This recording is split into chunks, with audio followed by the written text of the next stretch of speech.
Mostramos el panorama económico nacional e internacional, con datos y cifras que revelan los factores que afectan a los salvadoreños. Diálogo con Ernesto López, Análisis Económico. ¿Qué tal? ¿Cómo están? Qué gusto, qué placer saludarles a esta hora, miércoles 13 de julio. Bienvenidos al análisis económico de la semana y a Cadena Megavisión, canales 15, 19 y 21, como siempre, cubriendo todo el territorio nacional. Así es que desde ya, bienvenidos. Agradecemos a Dios Todopoderoso, como siempre, por darnos ese privilegio de poder ingresar hasta la intimidad de sus hogares. Gracias a quienes nos sintonizan en los Estados Unidos de costa a costa a través de Centroamérica TV, también a quienes nos sintonizan fuera de nuestras fronteras a través del www.megavision.com.sb, que es nuestra señal en tiempo real para que usted nos sintonice en cualquier lugar del mundo. Gracias por estar también pendientes de nuestras redes sociales. Ahí se colocan precisamente todos la programación de nuestros programas, que valga la redundancia, pues están ahí colocados de manera permanente. Hoy en nuestro análisis económico tenemos a tres conocedores en la materia, con quienes hablaremos sobre el estado fiscal del país, el tema de préstamos, subsidios, incremento a tarifas de servicio básico, como lo conversábamos ayer con el presidente de CEL, entre otros temas relacionados precisamente a este rubro. Le doy la más cordial bienvenida a Luis Membreño, economista. Luis, qué gusto tenerte acá en el programa. Gracias, un placer estar contigo y por supuesto con tus invitados también. Me acompaña Rafael Ernesto Goches, también economista. Rafael, bienvenido. Encantado, Ernesto, un gusto. Alberto Arene también. Alberto, qué gusto, como Buenos siempre, días, contar contigo. gracias por la invitación, un gusto compartir con estos compañeros. Ayer precisamente hacía esta reflexión al inicio, en la presentación del programa. Me acompañó el presidente de CEL, en donde aprovechamos con él ampliar, aclarar varios componentes polémicos que tiene precisamente la medida de aumentar un 13% la tarifa de energía eléctrica, razón por la que él mismo justificó la acción diciendo que la autónoma no puede darse el lujo de caer en los mismos errores que en el pasado cometió en materia de inversión energética. Un punto que obviamente se sumó al debate es precisamente la figura de gasto para inversión social o cobro o cargo por inversión social. ¿Qué significa eso? Bueno, él hacía ciertas aclaraciones sobre ese tema. Pero el punto acá es que también dentro del debate político se señaló que lo que buscaba el gobierno es en sí capitalizar recursos para poder impulsar también su agenda. Él dijo muy claro y fue enfático que no es así. Entonces, ese será un punto creo que vamos a desarrollar con nuestros invitados en primera instancia. Aprovecharemos también hablar sobre este tema tan, digamos, discutido. Lograr un acuerdo de nación en materia fiscal. Ese es un punto medular que también no puede soslayarse en el análisis que vamos a tener con nuestros invitados. Así es que a propósito de esos temas, como siempre, mantengo vigentes tres preguntas claves que van a acompañar el análisis de hoy. La primera pregunta dice así: ¿está el gobierno entre la espada y la pared para obtener fondos? Esa es la primera. La segunda pregunta que vamos a tener presente acá dice es: ¿el incremento a la energía eléctrica es un tema político o técnico? Porque ese es el punto que también me gustaría mantenerlo vigente. Y la tercera es: ¿qué factores frenan un acuerdo fiscal de nación? Yo creo que ese es un punto bien claro. Creo que tú, Alberto, has escrito muchísimo hoy. He visto tus artículos que han estado también haciendo referencia a esto. Incluso en la ponencia también que Luis Membreño ofrecía ayer en el marco de un evento de Funde, hacías una reflexión sobre este tema y vamos a aprovecharlo también, ampliarlo acá en el programa. Así que recuerde que nuestros sistemas de comunicación están abiertos a partir de este momento para que usted participe en nuestro teléfono, nuestro correo electrónico. Búsquenos en Facebook y síganos a través de Twitter también, @diálogo21, @Neto López Radio. Son las dos cuentas que están disponibles para que usted participe con nosotros. A ver, decía el presidente de CEL el día de ayer, y voy a quizás comenzar con este punto para depurarlo y conocer desde el punto de vista de ustedes, que lo que se está buscando es capitalizar la autónoma, no necesariamente es precisamente ocupar ese dinero para aspectos que tienen que ver con la responsabilidad social empresarial, que son aspectos meramente diferentes. ¿Cuál es el análisis que tienen ustedes con relación a este tema? Eso es un llamado de alerta al gobierno y ahí tenés una de dos formas o de tres formas de poder arreglarlo. Uno, podría ser una capitalización de la empresa por parte del Ministerio de Hacienda. Otro, puede ser que quien le debe le pague, ¿verdad? Que es ANDA, que ya no subió las tarifas eléctricas también. Y por el otro lado está esta opción que han tomado ellos, que es la de hacer un cobro adicional, que es un cobro generalizado a todo el país, que genera problemas de competitividad y que genera una serie de distorsiones adicionales en la economía.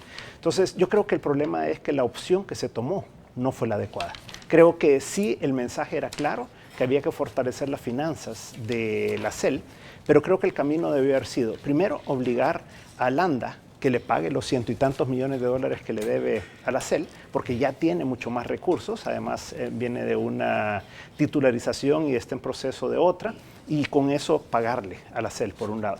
Por el otro lado, el precio de la energía eléctrica ha venido bajando, es el momento en que se podría hacer una mejor focalización del subsidio y que eso le redujera aún más el costo a la CEL. Entonces, yo creo que había otras formas. ¿Estamos aquí en una discusión política o una discusión técnica? ¿Estamos en una crisis política o en una crisis de las finanzas públicas? Entonces, este es un tema de economía política. Esto quiere decir que se relaciona con el entorno político y las instituciones que influyen en la toma de decisiones. Yo creo que mientras no se entienda eso, difícilmente va a haber un esfuerzo de un acuerdo, de un pacto fiscal al respecto. Porque también si tenemos el pacto fiscal, decimos, ¿y pacto fiscal para qué? ¿Para qué va a servir? Para financiar nada más las políticas públicas. Pero si las políticas públicas son para redistribuir el ingreso, y ahí hay una discusión de fondo entre las principales fuerzas del país. Si esto afecta a las pequeñas y medianas empresas y a las grandes, y que tienen presiones muy grandes, y esto nos va a hacer todavía menos competitivos, eso tiene efecto en el empleo, etcétera. Entonces, y por otro lado, puede ser que haya también efectos en términos de la inflación, porque pueden haber empresas, productos que van a cargar, dijéramos literalmente, este 13% al producto final. Entonces, por esas tres razones, por esas dos razones, una de orden constitucional y otra de orden, llamémosle, económico, me parece que esto no soluciona nada. Por supuesto, este es el resultado de que ya no tiene de dónde echar mano el gobierno. Márgenes de maniobra. Porque claro, la tormenta perfecta se aproxima. Es absolutamente insostenible la deuda. La pregunta es, ¿por qué este gobierno, teniendo la información sobre la gravedad de la situación fiscal, ya desde que tomaron posesión, esperan 2 años, cuando estamos ya, si no al borde del precipicio, pero acercándonos, para tomar para este llamado del presidente? Es decir, es que ha sido muy mal asesorado, es que le dieron esperanzas que habían otras salidas y posibilidades de buscar, dijéramos, recursos adicionales, y así nos han llevado a una situación ahora que el tamaño del hoyo fiscal es más grande y por lo tanto el tamaño del ajuste que se necesita. Es decir, lo único que quiero decir es, este es el compromiso estratégico con el entendimiento retardado. Este es el tortuguismo reumático en la comprensión de la realidad. Una cosa que era evidente, ¿verdad? Tenemos 2 años para llegar a esta situación. Y es conocido. Si tú en esta materia, como en muchas, ¿verdad?, comprendes y reaccionas tarde, las consecuencias son mucho mayores, las consecuencias negativas. El 2012 se le da una aprobación por parte de Arena al FMLN para que emita, no recuerdo si eran 800 o 900 millones de dólares. Y ahí se acuerda entre el gobierno de Funes, el ministro de Hacienda actual y el mismo presidente con Arena, una ley de responsabilidad fiscal. Entonces le dicen a Arena, usted me da el dinero y hay un acuerdo escrito, firmado, y esto es. Entonces, ¿qué ocurrió? Se les dio el dinero por parte de la Asamblea Legislativa, incluyendo Arena, y no cumplieron con ese acuerdo. Después siguieron los siguientes años obteniendo votos por parte de Gana para nuevos impuestos y llegaron a los 900 millones al final de la legislatura anterior en el 2014 en abril. Lo que yo he escuchado de funcionarios de Hacienda es que solo tienen dinero para pagar sueldos y para pagar deuda. No tienen dinero para pagar bienes y servicios, ni subsidios, ni nada, al día de hoy. Entonces, eso lo lleva a una situación crítica en la que además entiendo que ha habido una discusión interna dentro del FMLN sobre si aceptaban un acuerdo que les planteó Arena en marzo de este año para poder lograr un acuerdo fiscal. Eso todavía está sobre la mesa y todavía está sin respuesta del FMLN. Dejaron que pasara el tiempo, que se deteriorara más todo. Entonces llegan al punto en el que el presidente dice, miren, la situación es insostenible fiscalmente, no tenemos dinero, necesitamos una ley de responsabilidad fiscal, que era la condición número 1 de Arena, la aceptamos, estamos dispuestos a reducir gastos, dice el presidente. El gobierno acordó negociar con el fondo el acuerdo stand-by, que lo van a anunciar no sé si hoy o mañana, y que la emisión del fondo viene la próxima semana. Excelente. O sea, ya está acordado y creo que ese es un buen elemento que puede generar confianza. ¿Qué predice eso? ¿Que podemos resolver el problema? ¿Esta noticia primicia que nos están dando? Lo que predice es que en realidad el gobierno parece ser que va en serio con esto, porque el FMI lo que va a hacer es como un garante de que todo lo que se acuerde se cumpla después con el acuerdo stand-by. Los temas sociales, de compensación social, los temas de gobernabilidad democrática, etcétera, estarían más presentes ahora de lo que estaban en la década de los 90 con el Fondo Monetario después de los fracasos, ¿verdad?, que se experimentaron. Entonces, eso es un tema que a veces no se anota, porque algunos repiten como lorito, ¿verdad? El Fondo Monetario, es decir, espéreme un momentito. Pero para nadie es un secreto que el Fondo Monetario ejerce presión, y en este caso muy en particular para lograr un ajuste fiscal. Vamos a ver, lo que es el país es soberano, es el país que decide ir o no al fondo. Y dentro del análisis conjunto se llegan a acuerdos, no es una imposición del fondo, se llegan a acuerdos que el gobierno tiene que estar de acuerdo. Ojo con eso. Y si no tiene mayores márgenes bueno, pero el problema al final es pero pensar ingenuamente de que no va a tomar en cuenta las consideraciones. Pero hay un punto en el que dé el aval para toda la plata. El gobierno tiene un importante espacio de decisión. Movilidad. Pero el fondo no es el que ha llevado a esa situación. Ese es el punto. Son las decisiones que ha tomado el país las que llevan al fondo. Es a la inversa. Y un punto importante que tú hacías, y es que aquí no es para resolver los próximos 3 meses o 4 meses, sino los próximos 3, 4 años, ¿verdad? Porque lo que aquí vamos a tener que negociar entre salvadoreños, y para eso le están pidiendo el apoyo al fondo, ¿verdad?, para poder verificarlo después, pero el acuerdo es entre salvadoreños, entre políticos y entre la sociedad salvadoreña, es cómo hacemos este ajuste importante que viene con el menor costo social posible en los próximos 3 años, porque no lo vas a poder hacer en el 2016 ni solo en el 2017, sino que va a tener que ser un proceso paulatino de aquí al final de esta administración. Creo yo que esto pasa por un nuevo ministro de Hacienda, ¿verdad?, que le dé credibilidad a los diversos actores, que le dé credibilidad a los mercados y que abra una nueva página, dijéramos, en el tema de la estrategia de sostenibilidad de la deuda pública. Creo que, bueno, son 7 años y pico, 7 años que ha estado, o sea que esto va a tener, creo yo, implicaciones también desde el punto de vista de un cambio de ministro y de autoridad en Hacienda. ¿Quién es? Sería otra cosa.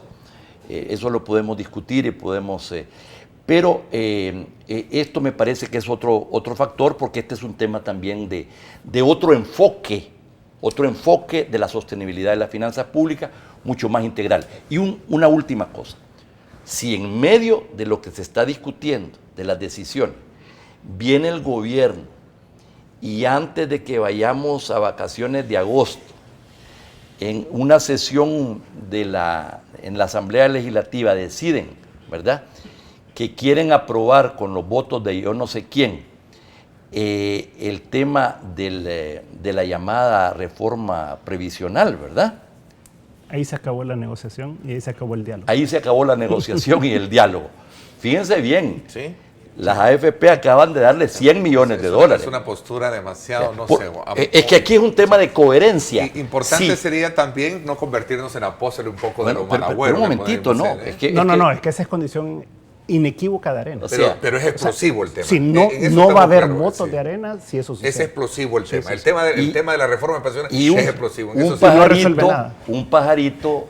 Sí, te contó, ¿no? Lo que pasa es que cuando Ernesto nos invita, entonces uno tiene que estar un poquito informado y entonces hace unas ronditas, ¿verdad? Sí. Unas consultitas. Se te pareció un Un pajarito, pero no era como el de Maduro. Sí, no ¿verdad? era el de Maduro. ¿Qué significa ajustarnos el cincho? Significa reducción de subsidios, significa... O mejor focalización.